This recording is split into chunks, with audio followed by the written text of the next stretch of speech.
It's great to have you here on the Clark Howard Show. You know, our mission is to serve you with advice and information that empowers you so you make better financial decisions in your life. And I'm going to begin today with one of the important things that happens with what I do, and that is I have to be willing to modify my advice as the reality changes. There's such a habit of saying, oh, well, you should do this, this, and this, and not adapting to circumstances change. So there's some stuff I've said that is no longer accurate, and I want to correct it straight ahead about what happens in the car market.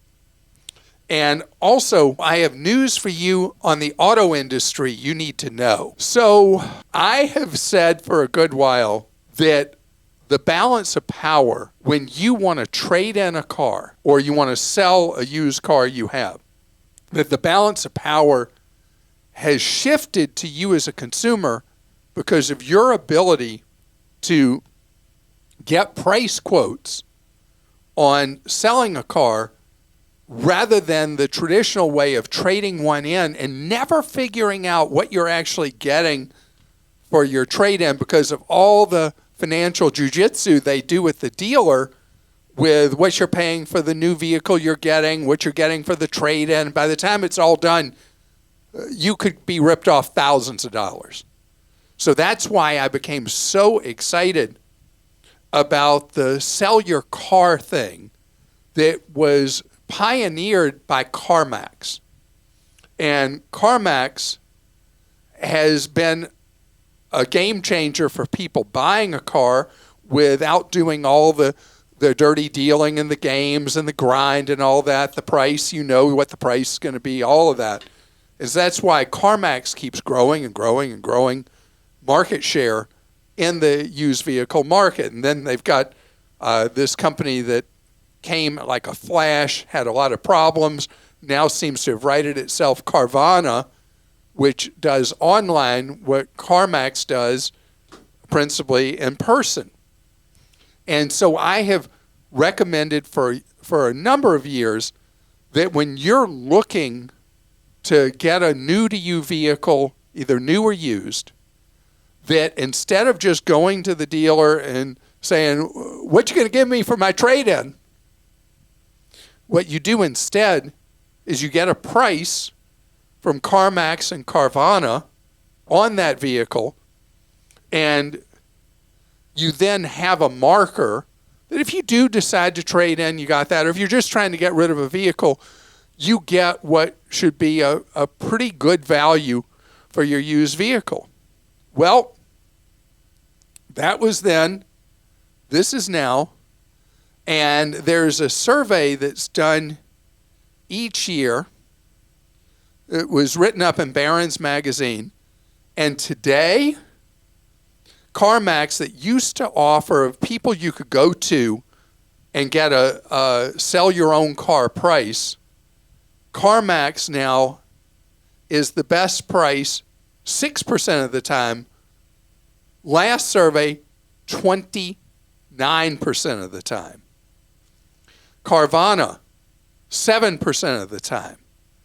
I mean, they have really decided that they are reining in what they offer for your car when you go to them to sell it to them. And there are specific market reasons why CarMax and Carvana have reined in what they'll offer for your car. And it's all about this thing I've talked about for the last year, how the price of used vehicles has been going down. And they're down roughly 30% of where they were at peak. And so think about if you're Carvana or CarMax and you buy inventory, then as it sits there, the value of that inventory has been steadily going down, down, down till they get the vehicle sold. So both of them, in order to maintain profitability, and in Carvana's circumstance to become profitable again, have reduced what they'll pay you for your vehicle in order to maintain profitability in a time that the prices are going down on inventory.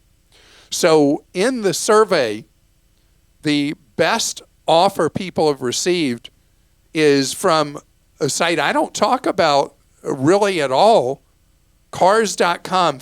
Right now, 56% of the time, they are giving the best offer. Car Gurus, 31% of the time. Big increases for both of them in the offers they are making being better than others. So this is a shift in the marketplace. You gotta know if you are trying to price out selling your used vehicle, or you are pricing out to compare when the dealer makes you an offer. If you do decide to find out what they'll offer you as a trade-in, you then will really know, is it a good offer or not? By the way, in my guide to how to do all this stuff, one of the things you want to know also is that when you're negotiating a deal on a new to you used car or a new car, never tell them you have a trade-in. They say, are you trading in a vehicle? You say, nah, I don't think so. I'm just interested, what's the price of this vehicle? And remember, I want you doing all that online, not in person, by the way. And then only at the end you say, well, I mean, you've already locked in what that price is going to be on the new to you used car or the new car. Only then do you say, well, what would you pay me for my trade-in if I traded in a vehicle? I'm not really sure I want to trade it in, but I'm just curious, what could I get for it? That way you've treated the transactions as discrete transactions. One is the purchase of what you're getting, and you get the price solidly for that. And the other is the value of the trade-in. So you know, based on having done the pre-shopping I want you to do, what that's worth. And then in some states, it's to your benefit, right, to trade in your car if you're buying from a dealer because of taxes. Right. So in a number of states, you know, there's a lot of tax involved when you buy a vehicle. What they do in a number of states is they net out your additional spend, subtracting what you are receiving on trade-in, so it reduces the total purchase tax you have to pay. And so you can add that in. So let's say there's a difference that is meaningful between what they offer you as a trade-in and what you find somewhere else. To see if it's worth it or not to not trade in there, you add in what that tax saving would be, and you come up with a net savings you have by selling it somewhere else versus trading it in. Did I explain that okay? I think so, yes. Coming up ahead, the auto industry is at another inflection point, and it's because they got piggy. And I'm going to tell you how the auto industry getting piggy is going to be to your advantage in 25 when you're looking to buy a vehicle. I just saw a stat the other day that took my breath away because I get excited about obscure economic data that shows that I am really a dull person. But the price spread between the average used car and the average new car being sold in the United States is the largest ever on record. I'm going to give round numbers. The average used car is pricing out at $27,000. When I say car, I mean SUV, truck, whatever. 27. The average new vehicle, $47,000.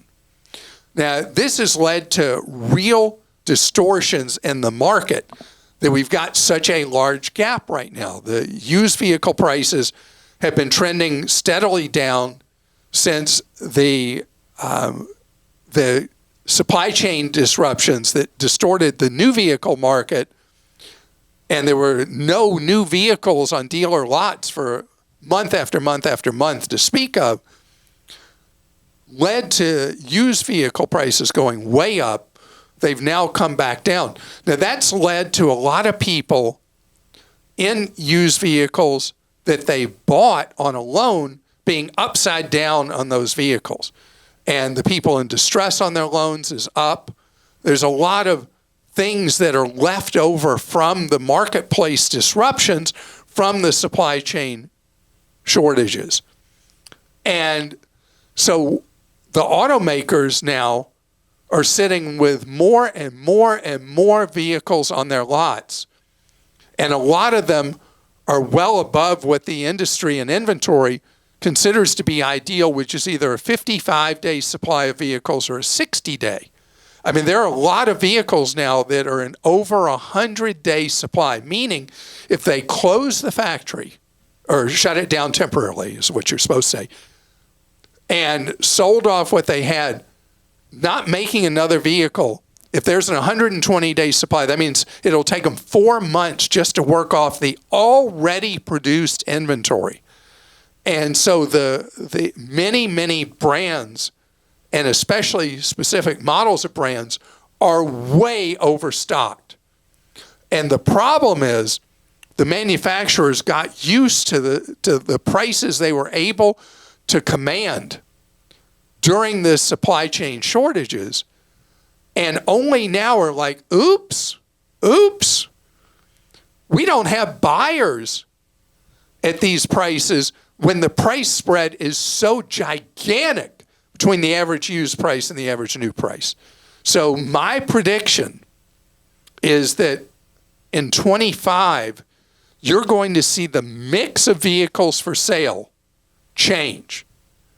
And on new dealer lots, you're going to see a lot more availability of lower price vehicles. And you're going to see steadily higher discounting from the dealer and more incentives from the manufacturer to move this overhang of vehicles. So 25, in my prediction, is going to be a very good year for the subset of the marketplace that can afford and prefers buying a new vehicle.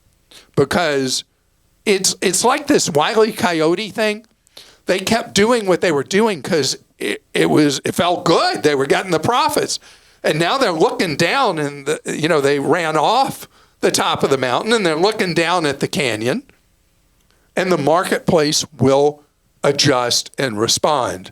So you can play hard to get pretty much on any brand except Toyota.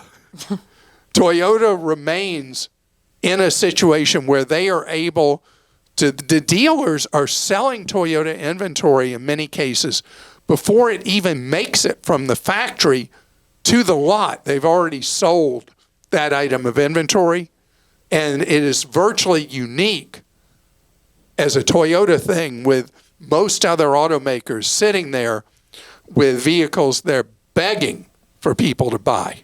So have an absolutely wonderful day. And if you feel somebody is ripping you off, taking advantage of you, or you got something you're just having trouble figuring out the right thing to do, know that we offer one-on-one advice available to you for free, 30 hours each week. Go to clark.com/CAC to see how to get that free advice from the Team Clark Consumer Action Center. And see you tomorrow.